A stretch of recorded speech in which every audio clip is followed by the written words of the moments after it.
पंकज शर्मा जी बहुत senior journalist है।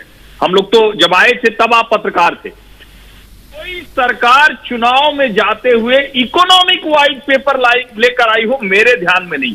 Point taken. Pankaj ji Vineet आ रहा हूं, विवेक जी आ रहा हूं। पंकज जी, तो मैं तो ये जानना चाहता हूं कि संसद रामलला की के लिए प्रधानमंत्री जी के प्रति औपचारिक कृतज्ञता व्यक्त करने का मंच है या देश के मूलभूत मसलों पर बातचीत करने का मंच है?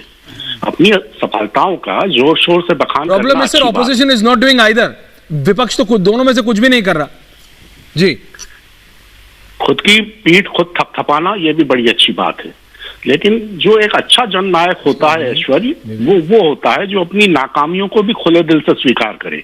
प्रधानमंत्री जी को बताना चाहिए था कि 10 बरस में बेरोजगारी कितनी बढ़ी है, आम चीजों की कीमतों में कितना इजाफा हुआ है, कितने सरकारी उपक्रम निजी क्षेत्र को किन कारणों से बेच दिए गए हैं, कितने सरकारी उपक्रम बंद हो गए हैं, कितने सरकारी बैंकों को बंद करके उनका विलय किया गया है। ये जो आर्थिक श्वेत पत्र लाए तो इसमें बताना चाहिए था कि विदेशों में भारत सरकार के कितने बैंक बंद हुए हैं, निजी क्षेत्र की मनमानी इन 10 सालों में कितनी बढ़ी है, निजी कारोबारियों के कितने लाख करोड़ रुपए के कर्ज माफ किए गए हैं, क्यों किए गए हैं, और कितने किसानों ने कर्ज की वजह से आत्महत्याएं की हैं।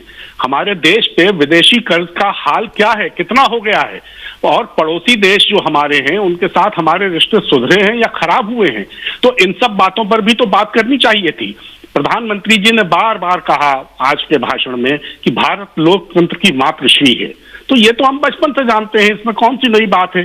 क्या भारत को लोकतंत्र की मातृश्री भारतीय जनता पार्टी की सरकार ने पिछले 10 साल में बताया?